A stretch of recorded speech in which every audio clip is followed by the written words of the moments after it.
আসসালামু আলাইকুম ওয়া রাহমাতুল্লাহ। প্রিয় এইচএসসি শিক্ষার্থী, আজকে আমি তোমাদের দিনাজপুর বোর্ড 2023 সালের স্পেশাল ফ্রেজেস নিয়ে কথা বলবো। মজার বিষয় হলো, তোমরা অর্থ না জেনেও অনায়াসে এখানে 5-এ 5 পেয়ে যাবে। কি করলে 5-এ 5 পাবে, চলো আমরা একটু দেখে নিই। প্রথমে দেখো, এখানে বলছে কি, complete the sentences with suitable phrases or words given in the box. অর্থাৎ এই বক্সে যে ফ্রেজ বা ওয়ার্ড দেওয়া আছে এগুলো ব্যবহার করে আমাকে কী করতে হবে, নিচে এটা পূরণ করতে হবে। চলো আমরা শুরু করি। এখানে প্রথমে দেখা যাক বক্সের ফ্রেজগুলো কী কী আছে। হ্যাভ টু, কোনো কিছু করা বাধ্যবাধকতা বোঝাতে হ্যাভ টু বসে। হর্স লাইক, দেখতে কেমন। হ্যাড বেটার, বরং ভালো। অজ বর্ন, জন্মগ্রহণ করা অর্থে বসে। লেট অ্যালোন, ভাবা যায় না বা চিন্তা করা যায় না। দেয়াল হচ্ছে সেখানে। হোয়াট ডাজ লুক লাইক, কোনো কিছু আকার আকৃতি ওজন দেখতে কেমন, সেক্ষেত্রে আমরা হোয়াট ডাজ লুক লাইক ব্যবহার করে থাকি। উড রাদার, বরং দুটির মধ্যে কোনো একটাকে বেশি গুরুত্ব দেওয়া বা পছন্দ করার ক্ষেত্রে নর্মালি উড রাদারটি বসে। অ্যাজ সুন অ্যাজ, যত শীঘ্রই।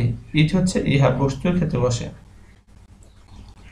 এবার আমরা দেখে নিই যে অর্থ না জেনেও কিভাবে অনায়াসেই এটি করা যায়। Your performance is not satisfactory, তোমার কার্যক্রম সন্তোষজনক নয়। You will dash be careful in future. উইলটা হচ্ছে মডাল অফ দ্য ভার্ব, এরপরে ভার্বের বেস ফর্ম হয়। এই জায়গাটিতে আমাদের হ্যাভ টু বসাতে হবে। আমরা এটাকে কী করবো, হ্যাভ টু বসাই দেবো এখানে। তোমাদের প্রশ্ন হতে পারে এখানে সহজটা কি হলো, আসলে কিছুই তো বুঝলাম না। হ্যাঁ, একটু অপেক্ষা করো, আমি সহজে তোমাদের বিষয়টিকে বোঝানোর চেষ্টা করবো ইনশাআল্লাহ। তাহলে ইউ, খেয়াল রাখতে হবে উইলের পরে সবসময় ভার্বের বেস ফর্ম হয় অ্যাক্টিভ ভয়েসে। You will have to be careful, কি করতে হবে, তোমাদেরকে সতর্ক থাকতে হবে, সচেতন থাকতে হবে। ইন ফিউচার, ভবিষ্যতে নিয়ে। Mister X is an honest man. Mister X হচ্ছেন একজন সৎ মানুষ। He dash die than steal. প্রিয় শিক্ষার্থী, এই দ্যান কথাটা যদি থাকে কোথাও, দ্যান শব্দটি থাকে, তাহলে তোমরা নিঃসন্দেহে সেখানে উড রাদার বসাই দেবে, কোনো কিছুই বোঝা লাগবে না। আর অর্থটা কি হবে আমি সেটি বলে দিচ্ছি, একটু খেয়াল করো। তোমাদের পরীক্ষা শুধু উত্তরটুকু লিখতে হবে নাম্বার দিয়ে, পুরো এগুলো লেখার কোনো প্রয়োজন নেই। বি নাম্বার দিয়ে উড রাদার, এ নাম্বার দিয়ে হ্যাভ টু, এভাবে উত্তর লিখতে হবে। হি উড রাদার ডাই, তার বরং মরা ভালো দ্যান স্টিল, চুরি করার চেয়ে। মিস্টার এক্স হচ্ছে একজন সৎ মানুষ। He would rather die than steal, সে মারা যাবে তবু কি করবে না, চুরি করবে না। সেটা এরকম। তাই দুটার মধ্যে অধিকতা একটাকে প্রিফার করা হচ্ছে, যে একটা চুরি করা, একটা হচ্ছে মারা যাওয়া। তো সে মারা যাবে তবু চুরি করবে না। I am a poor student, আমি একটা গরিব ছাত্র।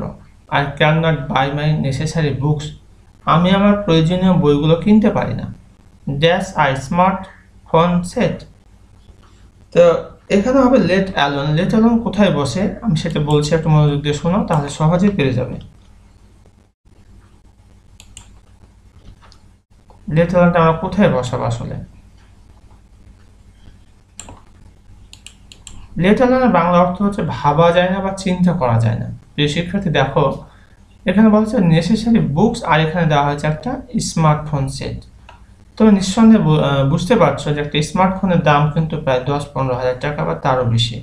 অপরদিকে নেসেসারি বুকস দাম কিন্তু অল্প, খুব বেশি না, হয়তো কত 1 থেকে 1,500 হতে পারে। তো যে মানুষটি প্রয়োজনীয় বই কিনতে পারে না, তার দ্বারা কি একটা স্মার্টফোন কেনা সম্ভব? সম্ভব না। তাহলে এখানে আমরা বুঝবো কি করে লেট অ্যালোনটা বসবে। এটা বোঝার জন্য খেয়াল রাখবে যে এই যে পূর্বের অংশে যে নাউনটি আছে বা যে থিমটি থাকবে, পরেরটির চেয়ে মূল্য কম হবে সবসময়। পরেরটির চেয়ে মূল্য কম হবে কার? এটা একটা বিষয়। আর এখানে can not, could not, may not, my not অবশ্যই থাকবে। আর যদি না থাকে তাহলে নেগেটিভ কোনো ওয়ার্ড এখানে অবশ্যই থাকবে। এতটুকু খেয়াল করতে পারলে অবশ্যই লেট অ্যালোন বিষয়টি পরিষ্কার ধারণা পেয়ে যাবে। এবার দেখো 2 নম্বরে, you have fail in the test examination, তুমি টেস্ট পরীক্ষা কি করেছো? ফেল করেছো। You dash start reading attentively from today, এটা হচ্ছে হ্যাড বেটার। হ্যাড বেটার এখানে রয়েছে, দেখো আমরা এখানে ডি নাম্বারে কি বসাবো, হ্যাড বেটার। কেন বসাবো সেই ব্যাখ্যাটা আমি বলছি, একটু শুনুন। হ্যাড বেটার মানে হচ্ছে বরং ভালো। বলা হচ্ছে যে you have fail in the test examination, তুমি টেস্ট পরীক্ষা ফেল করেছো। তো যেহেতু ফেল করেছো, তো you had better start reading, তোমার পড়াটা শুরু করে দেওয়াই বরং ভালো। অ্যাটেন্টিভলি ফ্রম টুডে, আজ থেকে মনোযোগ সহকারে তোমার পড়াশোনা শুরু করে দেওয়া ভালো। হ্যাড বেটারটা কখন বসে আর বুঝবোই বা কীভাবে? হ্যাড বেটার দেখবে যে গ্যাপের পরে ভার্বের বেজ ফর্ম থাকে, এই যে গ্যাপ, তারপরে ভার্বের বেজ ফর্ম থাকবে এবং তার আগা দিকে সাবজেক্ট থাকবে আর শেষে ফুল স্টপ। আমি আবার বলছি, হ্যাড বেটার কোথায় বসাবো? গ্যাপের পরে দেখবে ভার্বের বেজ ফর্ম আছে, শেষে ফুল স্টপ আছে আর প্রথমে থাকবে সাবজেক্ট। এতটুকু যদি মিলে যায়, তুমি অর্থ না বুঝেও হ্যাড বেটার বসাবে, বাক্যটি কারেক্ট হয়ে যাবে। Madhusudan Dutta is an epic poet. Madhusudan Dutta হচ্ছেন একজন মহাকাব্যিক কবি। He dash at Sagardari in Jessore. প্রিয় শিক্ষার্থী, যদি কখনো তোমার দেখো গ্যাপের আগা থেকে সাবজেক্ট আছে এবং তারপরে ডেট অফ বার্থ অথবা প্লেস থাকে, তাহলে সেখানে আমরা ধরে নেব যে জন্মগ্রহণ করার অর্থে যে বসেছে, তাহলে এখানে আমরা বসাই দেবো ওয়াজ বর্ন। এখানে হবে কি ওয়াজ বর্ন।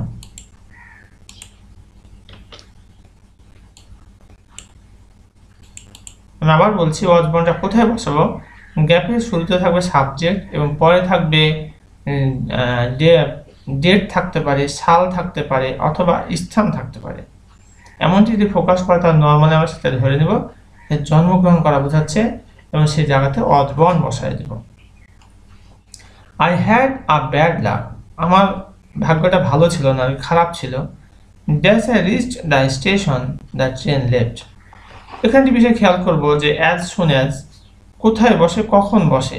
এখানে অ্যাজ সুন অ্যাজ বসবে, কিন্তু আমি বুঝবো কি করে এখানে অ্যাজ সুন অ্যাজ বসবে, সেই বিষয়ে আমি একটা নোট দিচ্ছি, একটু মনোযোগ দিয়ে শোনো, ইনশাআল্লাহ পেরে যাবে।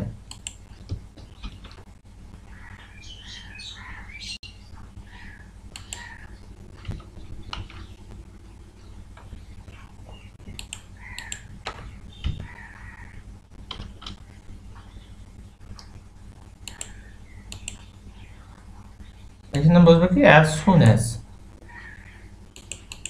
এক নম্বর কি বসাবো, অ্যাজ সুন অ্যাজ। কেন অ্যাজ সুন অ্যাজ হবে খেয়াল করো। অ্যাজ সুন অ্যাজ যখন যে বাক্যটিতে বসবে, খেয়াল রাখতে হবে এখানে দুটি বাক্যাংশ থাকার সম্ভাবনা বেশি। কখনো কখনো বাক্যাংশ নাও থাকতে পারে, তবে নর্মালি থাকে।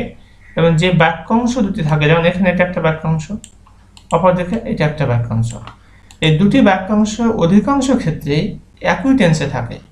দেখো, আই রিচ দ্য স্টেশন, এটা হচ্ছে past indefinite tense, are the train left, এটাও পাস্ট ইনডিফিনিট টেন্স। তো এমন ধরনের সিচুয়েশনে দেখতে পাও, সেক্ষেত্রে আমরা অ্যাজ সুন অ্যাজ বসাবো। অ্যাজ সুন অ্যাজ মানে যত শীঘ্রই, যত শীঘ্রই। আই রিচ দ্য স্টেশন, আমি স্টেশনে পৌঁছলাম। দ্য ট্রেন লেফট, ট্রেনটা ছেড়ে দিল।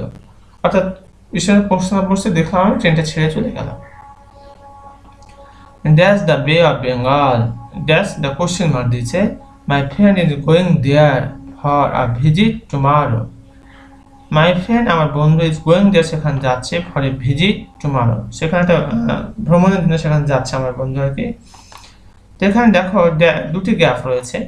প্রিয় শিক্ষার্থী, দুটি গ্যাপ থাকলে খুব সহজে আমরা বুঝতে পারবো হর্স লাইক অথবা হট ডাজ লুক লাইক বসবে, কিন্তু এই দুটির মধ্যে আমরা কিভাবে পার্থক্য করব, that is a great question. তো চলো আমরা একটু দেখে নিই এখানে কি বসানো যায়। এখানে আমরা যেটি বসাবো সেটা হচ্ছে হট ডাজ লুক লাইক। যে নম্বরে আমরা বসাবো কি হট ডাজ লুক লাইক। প্রথমে হবে হট ডাজ লুক লাইক,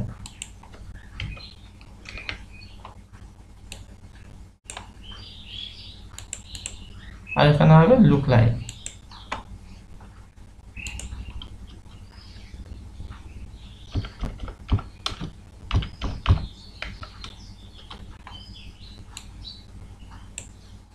পরীক্ষায় তোমরা যেভাবে লিখবে, যেভাবে ঠিক এখানে দেওয়া আছে ডট ডট দিয়ে, সেভাবেই তোমরা লিখবে। এবার এইচ নাম্বারটা আমরা একটু খেয়াল করে কি বলছে এখানে, dash is travelling by an air. এখানে দুটি গ্যাপ রয়েছে, এখানে আমরা বসাবো এখানে কি horse,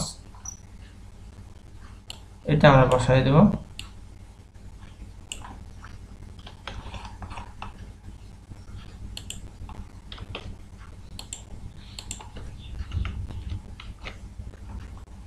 horse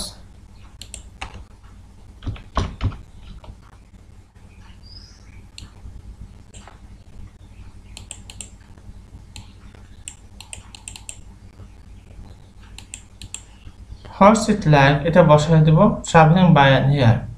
I have no idea about it, এটা সম্পর্কে আমার কোনো ধারণা নেই। অর্থাৎ horse it like travelling by an air, এখানে এই জিনিসটা বোঝার একটা সহজ উপায় আছে, তা হলো গ্যাপের পরে দেখতে পাবে যে মূল ভাবে স্থানে যোগ করা থাকে। এটা একটি বিষয়, কিন্তু what does dot dot look লাইকের ক্ষেত্রে কখনোই থাকে না।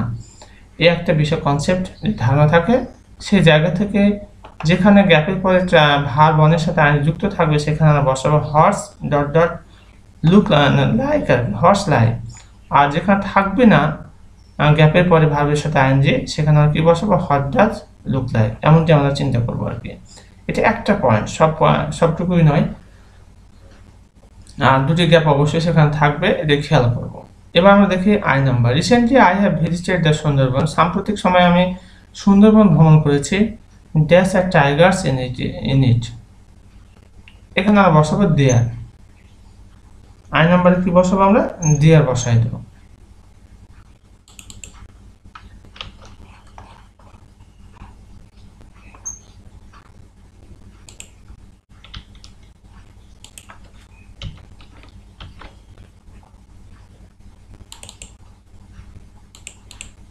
দেয়ার আর টাইগার্স ইন ইট, সেখানে কি রয়েছে, টাইগার্স রয়েছে। সবশেষে দেখো dash is many years since I saw him last, এখানে বসাতে হবে ইট। ইটটা নর্মালি বাক্যের শুরুতে বসে থাকে, আর এরপরে সিঙ্গুলার ভাব থাকে, এটা আমরা খেয়াল করব। এখানে দেখো বাক্যের শুরুতেই গ্যাপ দেওয়া আছে, এখানে হবে ইট।